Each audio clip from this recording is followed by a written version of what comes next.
فنانين ازيكم. ان شاء الله الفتره اللي جايه قررنا نعمل سلسله لتعليم الرسم للمبتدئين. انا بطبعي ما بحبش اشرح ببطء، بس السلسله دي ان شاء الله هنحاول نشرح ببطء قوي عشان المبتدئين يستفيدوا اقصى استفاده. فاي حد حابب يتابع معانا السلسله دي ما ينساش يشترك في القناه ويفعل الجرس عشان يوصل له تنبيهات بكل الدروس الجديده اللي احنا هننزلها ان شاء الله الفتره اللي جايه.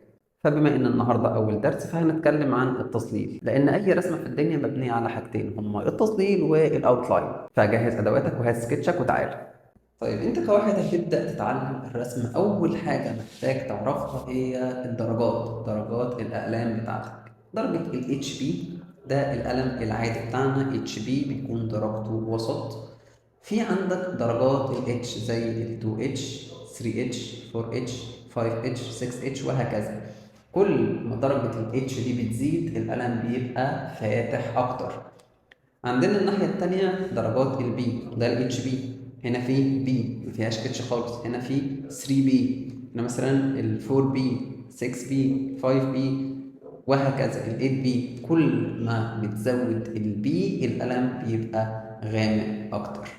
تاني حاجة لازم تعرف خواص كل قلم. يعني لو جبنا ال HP لازم أعرف ال HP بيديني درجات عاملة إزاي، ومينفعش أطلع من كل قلم درجة واحدة.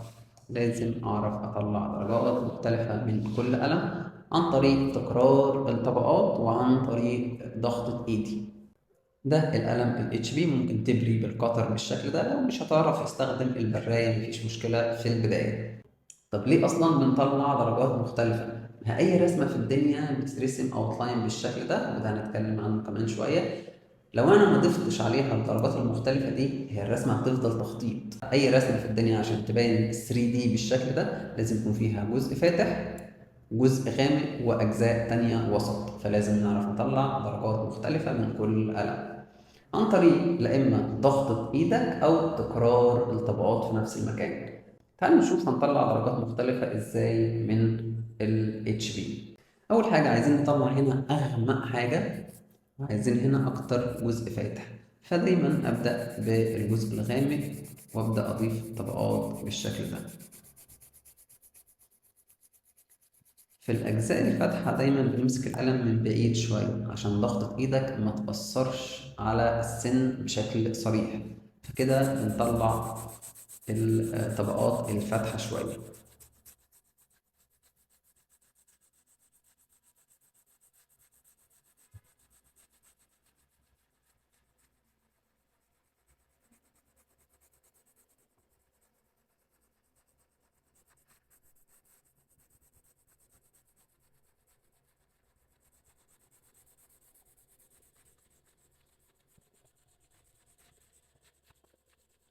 طيب كده طلعنا الدرجات الفاتحة من ال HB. محتاجين نطلع منه درجات أغمق أكتر. زي ما قلنا لا إما هاجي هنا وأبدأ أزود طبقات هتبدأ تبقى أغمق معايا، لا إما أقرب من السن وأستغل ضغطة إيدي. لما أضغط أكتر طبيعي الدرجة تبدأ تبقى غامقة. وطبعا الدرجات اللي احنا بنطلعها مهم إن هي تكون مسحوبة على بعضها أو متسلسلة بالشكل ده أو متدرجة بشكل كويس.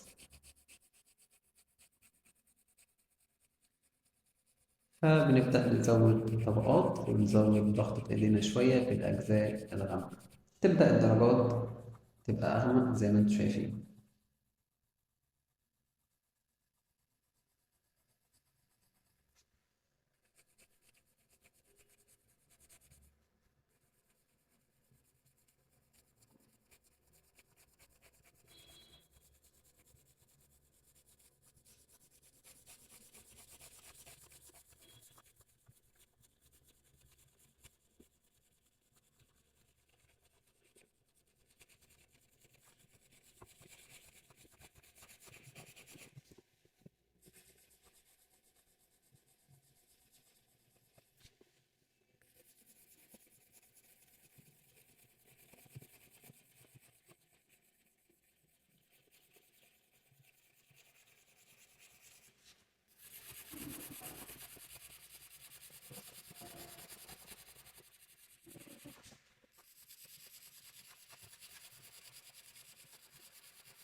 فبالطريقة دي أنا بستغل كل قلم إن أنا أطلع منه كل الدرجات اللي أقدر أطلعها من القلم ده. لكن لو أنا ما بعرفش أعمل التدريج من كل قلم، فالقلم مش هيبقى مفيد بالنسبة لي غير في درجة واحدة، وده مش هينفع وأنت بترسم.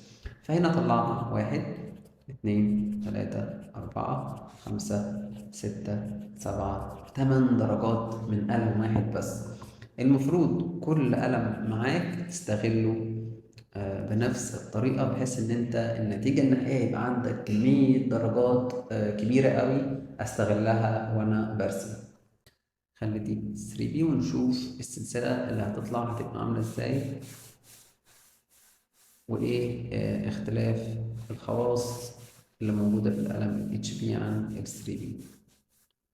زي ما اتفقنا، ممكن أبدأ خفيف وبعدين أرجع أزود طبقات. ممكن أستغل ضغطة إيدي إن أنا في الأجزاء الغامقة أضغط شوية من الأول.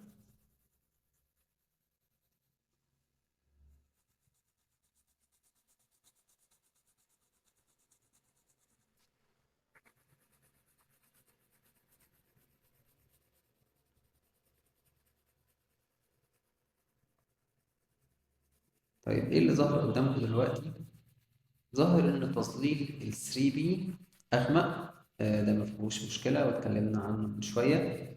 الخاصية التانية إن تظليل ال 3B خشن أكتر. مسام الورقة اللي هي النقط البيضاء دي اسمها مسام الورقة، بتبقى ظاهرة أكتر كل ما بتزود درجة البي. فمعنى كده إن تظليل ال 6B هيبقى خشن شوية أكتر، وتظليل ال 8B هيبقى خشن شوية أكتر. والخشونة خاصية ملهاش علاقة بالغامق والفاتح. الخشونة دي على حسب درجة القلم.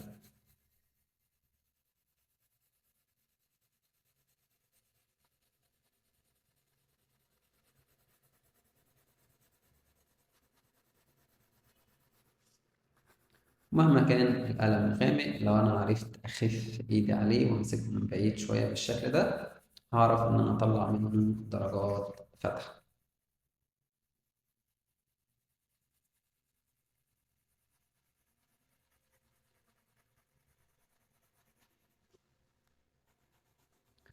طبعا الجزء الغامق تقدر إن أنت تعيد عليه طبقات كتير لحد ما تطلع الدرجة المناسبة معاك.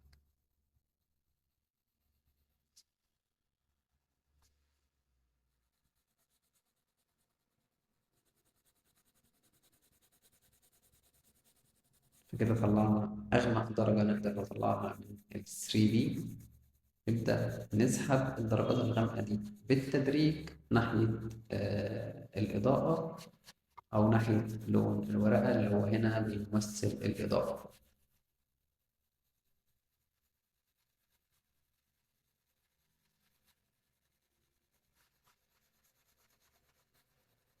نجرب مثلا ال 6B. طبعا هيبقى أغمق وخشن أكتر.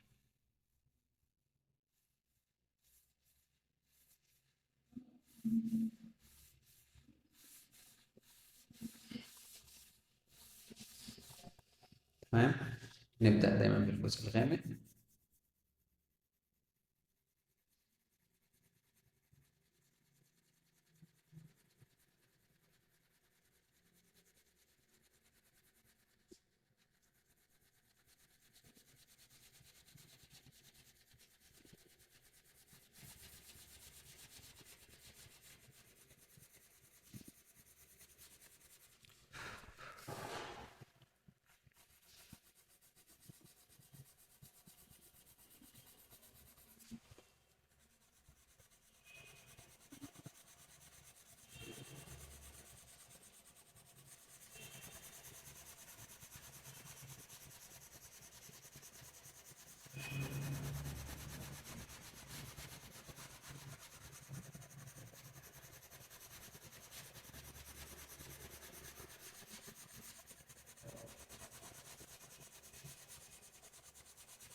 ونبدأ ندرب أكتر على أماكن الإضاءة أو لون الورقة.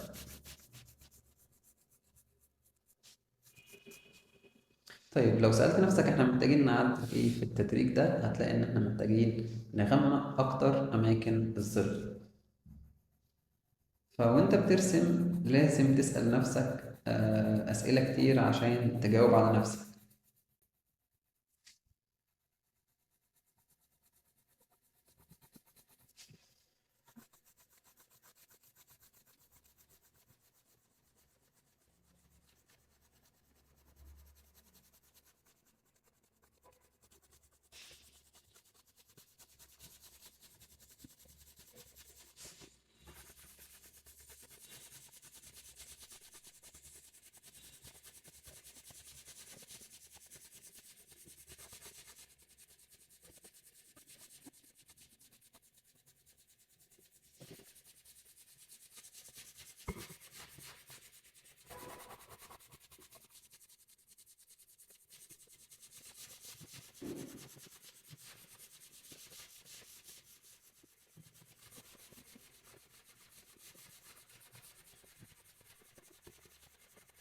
طيب ده كان أول تمرين مهم على التصليد. نبدأ دلوقتي ناخد معلومات بسيطة عن رسم الأوتلاين، وهنبدأ طبعا بالأشكال الهندسية والخطوط الصريحة. وأنا برسم أي حاجة فيها كيرف، مثلا دايرة أو شكل بيضاوي أو أيا كان، بنحرك الجزء ده من الكتف مش الإيد. عشان تظبط الدايرة لازم تحرك الجزء هنا المفصل ده كده، وتبدأ ترسم الدايرة اللي أنت عايزها بالحجم اللي أنت عايزه.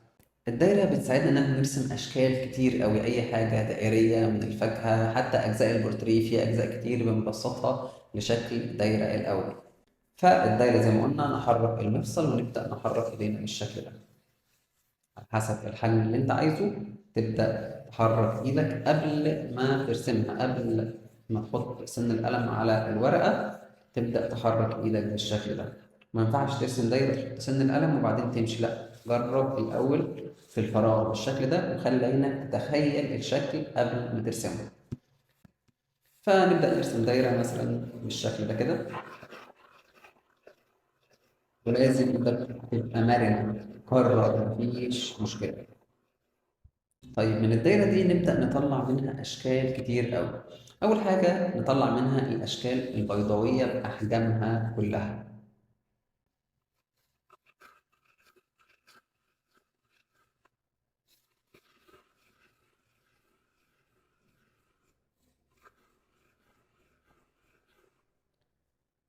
فإحنا عندنا الدايرة نبدأ نصغر قطر ونكبر التاني هيدينا شكل بيضاوي.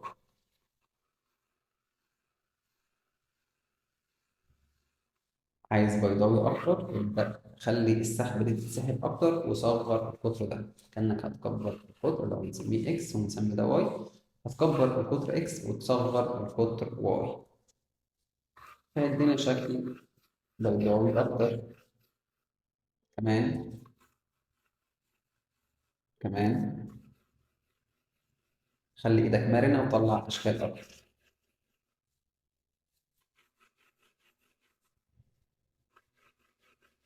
لحد ما الخطين الجزء اللي فوق والجزء اللي تحت يقربوا لبعض قوي، يبدأ يدينا حاجة أقرب للخط المستقيم بالشكل.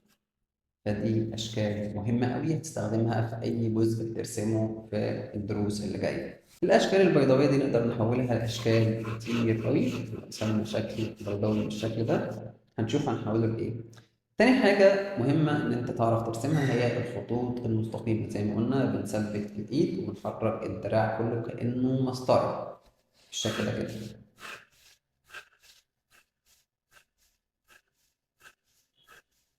حالتنا هنا محتاجين نحول الشكل ده لأسطوانة، فنسحب خطين لتحت نشوف الشكل هيبقى عامل إزاي. بص كده.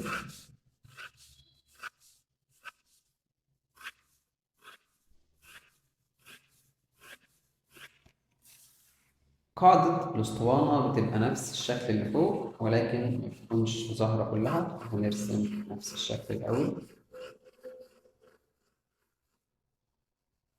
ونأكد على الجزء اللي تحت.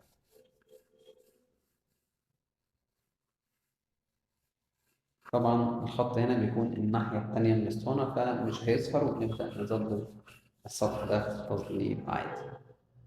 فشفتوا قد إيه الموضوع بسيط لما بتبقى فاهم اللي أنت بتعمله وتبسط له الأشكال الهندسية، وبعدها تزود التفاصيل اللي أنت محتاجها. وهنشوف ده إن شاء الله في الدروس اللي جاية. نرجع للسكتش بتاعنا ونحاول نرسم دايرة ونرسم اسطوانة. فأول حاجة الدايرة مفيش برجل، مفيش أي حاجة تعملها بيها، تعملها بإيدك على طول عشان تكتسب مرونة. فخلونا نرسم اسطوانة.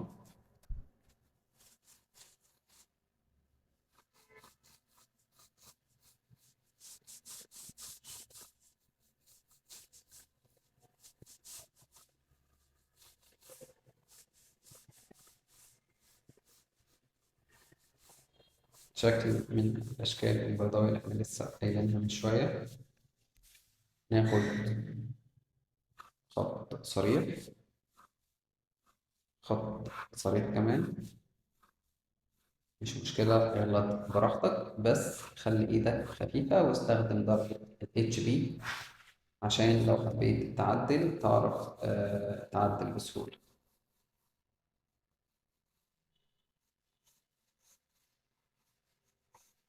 نرسم دايرة.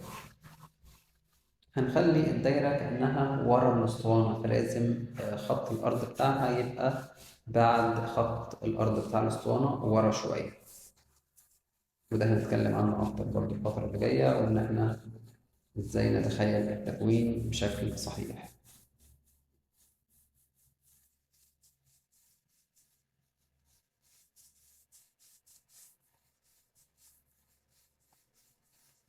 طبعا الدايرة مش هتظهر في الناحية دي، احنا بنتخيلها كاملة عشان نعرف نرسمها. وبعدها بنمسح الجزء اللي فوق الأسطوانة، لأن الأسطوانة هي اللي قدام أو هي الأقرب للعين. تعالوا بقى نربط الأوتلاين بالتظليل. عشان أكون رسمة زي ما قلنا في البداية مظبوطة، لازم يكون فيها أوتلاين مظبوط، يكون فيها تظليل مظبوط. التظليل هو الدرجات المختلفة اللي احنا طلعناها. الأوتلاين رسمناه زي ما احنا خدنا من شوية، لا إما أشكال بيضاوية أو دايرة وخطوط مستقيمة. إيه اللي بيربطهم ببعض؟ اللي بيربطهم ببعض حاجة اسمها قاعدة الظل والإضاءة أو الظل والنور. فلو فرضنا إن الإضاءة نازلة على التكوين من هذه الناحية، فأكتر جزء فاتح هو أقرب جزء للإضاءة، وأكتر جزء غامق هو أبعد جزء عن الإضاءة. يبقى أي جزء في التكوين ده أقرب للإضاءة هيكون فاتح، وأبعد جزء في التكوين ده هيكون غامق. يعني لو جينا للدايرة هنا هيكون مركز الإضاءة، طبعا الآخر خالص هيكون غامق. والتدريج ما بينهم مهم أوي. لما أقرب على الإضاءة من أي ناحية أبدأ أدرج. يعني إيه تدريج؟ أنا لسه قايل لك فوق، الجزء الغامق يتسحب أو يتدرج أو يتسلسل على الإضاءة بالشكل ده كده. نفس الفكرة في الأسطوانة، الجزء الفاتح هيكون هنا، الجزء الغامق أبعد جزء عن الإضاءة، يبقى هنا هيكون غامق وهنا هيكون غامق. وكل ما أقرب على الإضاءة أبدأ أدرج التونات اللي أنا بعملها. أي جزء هترسمه هتلاقيه فيه ثلاث سلاسل من البنتونات: جزء غامق، جزء وسط، وجزء فواتح. الدايرة جزء غامق، جزء وسط، جزء فواتح. دي أول حاجة. تاني حاجة في قاعدة الظل والإضاءة هي إن الظل اللي على الأرض أو ظل الحاجة اللي هو ده بيكون عكس الإضاءة. لو أنت حاطط أستيكة زي دي فالإضاءة جاية من هنا عندي، فالظل عكس الإضاءة. هنا الإضاءة جاية الناحية دي على التكوين، فتخيل كده الظل هيكون هنا عكس الإضاءة. ظل الأسطوانة عكس الإضاءة، يبقى ده هيكون الظل.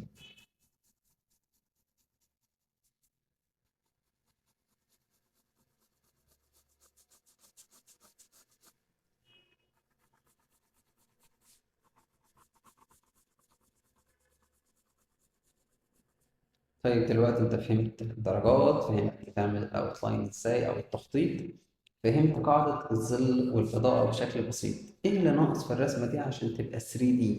هي كده 2D او تخطيط، عايزين نخليها 3D او كأنها بارزة من الورق. مفيش اي حاجة، خد الدرجات المختلفة وابدأ وزع كل درجة في مكانها عشان تبدأ تبرز الرسمة. يعني الجزء الفاتح سواء هنا او هنا هياخد الدرجات الفاتحة دي، الجزء الوسط سواء برضه في الدايرة أو الأسطوانة هياخد الدرجات الوسط، الجزء الغامق هياخد الدرجات الغامقة، جزء الظل هياخد برضه درجات غامقة. فالموضوع سهل وبسيط وسلس جدا لو انت ماشي معايا بالخطوات. بس هنوقف لحد هنا عشان الدروس ما تبقاش مملة وما تبقاش مدة الفيديو طويلة. ان شاء الله الدرس اللي جاي هنبدأ نطبق ونربط الدرجات المختلفة اللي احنا طلعناها بالشكل اللي معانا، ونشوف هنبرز الشكل ده ازاي او هنحوله ل 3D ازاي. اهم حاجة مننساش لو استفدت من الشرح اشترك في القناة وافعل الجرس عشان يوصلك اشعارات الدروس الجديدة.